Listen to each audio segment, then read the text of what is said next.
अस्सलाम वालेकुम स्टूडेंट्स। आज हम पढ़ेंगे बायोलॉजी चैप्टर 9 ट्रांसपोर्ट। और ट्रांसपोर्ट से हमारे पास टॉपिक है बेटे ट्रांसपोर्ट ऑफ वाटर। वाटर की ट्रांसपोर्ट, सबसे पहली चीज़ ये किस चीज़ में हम वाटर की ट्रांसपोर्ट पढ़ रहे हैं। वाटर की ट्रांसपोर्ट इन प्लांट्स में हम देखेंगे कि वाटर किस तरह से ट्रांसपोर्ट होता है। इससे पहले प्रीवियस लेक्चर्स में हम लोग ये बात लर्न कर चुके हैं कि एक प्लांट में जो उस प्लांट की रूट्स होती हैं ये वाटर को एब्जॉर्ब करती हैं, जज़ब करती हैं सॉइल से। बेटे जिस टाइम पे रूट्स एब्जॉर्ब कर चुकी होती हैं वाटर को सॉइल से, वाटर अल्टीमेटली रूट के जाइलम वेसल में मूव कर जाता है। जब जाइलम वेसल पे आ जाता है तो रूट से ये वाटर जो है इसके एरियल पार्ट्स, लाइक अगर हम बात करते हैं स्टेम और स्टेम के बाद लीफ तक किस तरह से पहुंच जाता है, इस चीज को बॉटनिस्ट ने स्टडी किया। जब बॉटनिस्ट ने इस चीज पे रिसर्च की कि आइदर रूट से स्टेम या लीफ तक एक प्लांट की कंसीडरेबल हाइट तक वाटर किस तरह से ट्रैवल करता है, बॉटनिस्ट की उस रिसर्च का रिजल्ट ये निकला जिसको नाम दिया गया cohesion tension theory. Cohesion tension theory botanist की वो रिसर्च थी जो उन्होंने प्लांट में स्टडी की कि वाटर की ट्रांसपोर्ट किस तरह से होती है। इस थ्योरी के मुताबिक ये जो कोहेशन टेंशन थ्योरी थी, इसके अकॉर्डिंगली वाटर की मूवमेंट जो रूट से स्टेम या फिर लीफ तक होती है एक फोर्स के जरिए होती है। किस चीज से होती है? एक फोर्स से होती है। एक ऐसी फोर्स जो वाटर को रूट से खींचती है, पिक करती है और लेके अल्टीमेटली लीफ या स्टेम तक आ जाती है। उस फोर्स को नाम दिया जाता है ट्रांसपायरेशनल पुल। ट्रांसपायरेशनल पुल। सो ट्रांसपायरेशनल पुल और पुलिंग फोर्स, एक पुलिंग फोर्स है जो वाटर को रूट से पुल करती है और प्लांट के एरियल पार्ट्स तक लेके आ जाती है। अब ये पुलिंग फोर्स जिसको हम ट्रांसपायरेशनल पुल का नाम देते हैं, ये किस तरह से जनरेट होती है। इस थ्योरी में एक्चुअली इसी ट्रांसपायरेशनल पुल की क्रिएशन की रीजन को डिस्कस करेंगे हम कि किस तरह से ट्रांसपायरेशनल पुल क्रिएट होती है और अल्टीमेटली वाटर रूट से लीफ या फिर उसके एरियल पार्ट तक आ जाता है। ट्रांसपायरेशनल पुल कहती है कि सबसे पहली चीज एक प्लांट है, लाइक हम उस प्लांट का स्ट्रक्चर थोड़ा सा ड्रॉ कर लेते हैं। लाइक ये एक प्लांट की स्टेम और उस प्लांट की कुछ रूट्स है। इसी तरह इस प्लांट में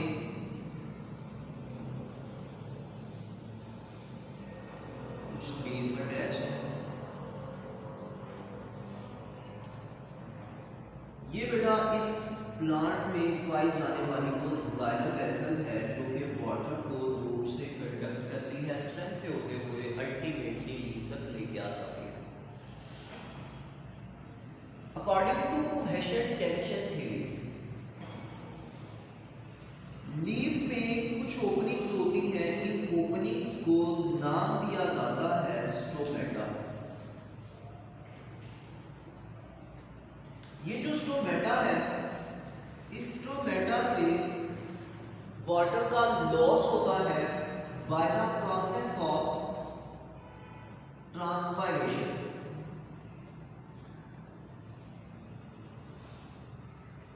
ट्रांसपायरेशन से वाटर स्ट्रोमेटा से लॉस होता है, इवेपोराइज होता है। जैसे वाटर मॉलिक्यूल इवेपोराइज होते हैं ट्रांसपायरेशन करके स्ट्रोमेटा के जरिए, उस टाइम पे इसमें एक टेंशन क्रिएट होती है। इस ट्रांसपायरेशन की वजह से प्लांट में क्या चीज क्रिएट होती है? एक टेंशन क्रिएट होती है। एक ऐसी टेंशन, एक ऐसा वाटर कॉलम जो कि रूट से लेकर लीफ तक क्रिएट होता है। जैसे ही वाटर मॉलिक्यूल लॉस करते जाते हैं, लॉस होता जाता है वाटर मॉलिक्यूल का स्ट्रोमेटा से, उसी तरह वाटर जो है वो सॉइल से इनसाइड रूट मूव करता जाता है। जैसे ट्रांसपायरेशन होती है, स्ट्रोमेटा से वाटर मॉलिक्यूल लॉस करते जाते हैं, उसी तरह वाटर मॉलिक्यूल अपवर्ड मूव करते जाते हैं और अल्टीमेटली एक टेंशन यानी कि वाटर कॉलम जनरेट हो जाता है, जिस वाटर कॉलम को हम ट्रांसपायरेशनल पुल का नाम दे देते हैं। इस ट्रांसपायरेशनल पुल के क्रिएट होने में दो इंपॉर्टेंट चीजें हैं। सबसे पहला जो पॉइंट है वो एक वाटर मॉलिक्यूल जो है ये अट्रैक्ट करता है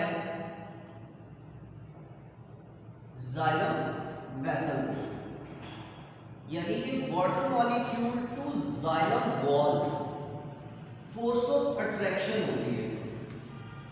जैसे ही वाटर मॉलिक्यूल जाइलम वेसल में एंटर होते हैं, उसी तरह वो वाटर मॉलिक्यूल्स को अपनी तरफ अट्रैक्ट करना शुरू कर देती है। लाइक हम जाइलम वेसल को ड्रॉ कर लेते हैं। लेट्स सपोज बेटे ये एक जाइलम वेसल है। इस जाइलम वेसल में ये एक वाटर मॉलिक्यूल एंटर हुआ। जैसे ही एंटर हुआ, जाइलम की जो वॉल्स हैं वो क्या करना शुरू कर देगी? इस वाटर मॉलिक्यूल को अपनी तरफ अट्रैक्ट करना शुरू कर देगी, यानी कि ये एडहेयर करेगी, एडहेशन का प्रोसेस होगा।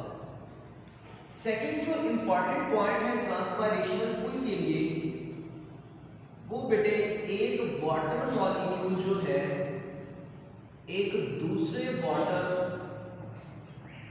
मॉलिक्यूल को अपनी तरफ अट्रैक्ट करता है, दूसरे वाटर मॉलिक्यूल को अपनी तरफ अट्रैक्ट करता है।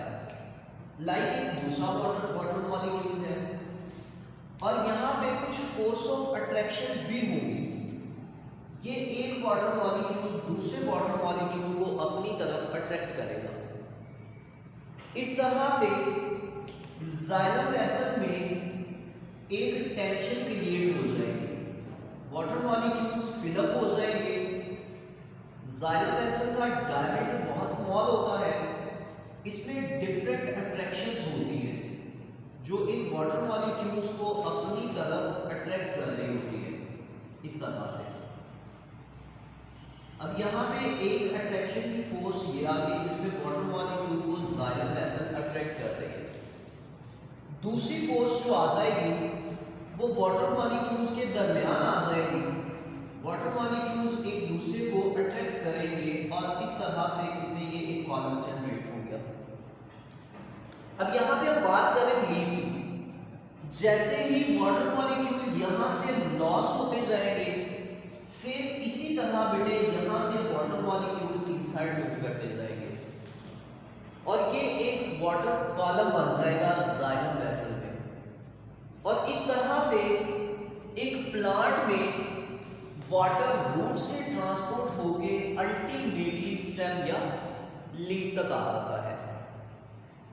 इस थ्योरी को नाम दिया जाता है कोहेशन टेंशन थ्योरी। बेटा एक चीज हम रिकॉल करते चले, प्लांट एक यूकेरियोटिक मल्टी सेलुलर ऑर्गेनिज्म है, लेकिन हम लोग ये बात जानते हैं कि प्लांट के पास कोई भी वेल डिफाइंड ऑर्गन या ऑर्गन सिस्टम नहीं होता। प्लांट ने एक मैकेनिज्म अडॉप्ट किया है जिस मैकेनिज्म के जरिए प्लांट अपनी बॉडी में एक कंसीडरेबल हाइट तक वाटर को ट्रांसपोर्ट कर रहा है। इस तरह से वाटर जो है प्लांट में मूव करता जाता है।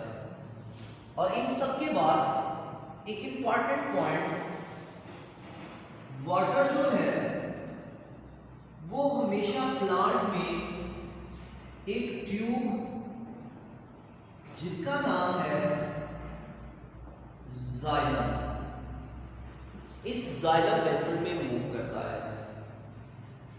इसके लिए हम ये कह सकते हैं कि अगर वाटर मॉलिक्यूल जाइलम वॉल अपनी तरफ अट्रैक्ट कर रहा है या जाइलम वॉल वाटर मॉलिक्यूल्स को अपनी तरफ अट्रैक्ट कर रही है, इस प्रोसेस को हम नाम देते हैं एडहेशन। क्या कहा जाता है? एडहेशन। यानी कि वाटर मॉलिक्यूल्स जाइलम वॉल को एडहेयर कर रहे हैं, अपनी तरफ अट्रैक्ट कर रहे हैं, फोर्स ऑफ एडहेशन होती है। इसी तरह अगर वाटर मॉलिक्यूल को अट्रैक्ट करते हैं तो इसको नाम दिया जाता है कोहेशन। कोहेयर कर रहे हैं यानी कि दो वाटर मॉलिक्यूल हैं, दोनों एक दूसरे को अट्रैक्ट कर रहे हैं और जाइलम ट्यूब में, जाइलम वेसल में एक वाटर कॉलम बन जाता है। ये है बेटा transport of water in plants. इसी के साथ लेक्चर को यहीं पे वाइंड अप करते हैं। अल्लाह हाफिज।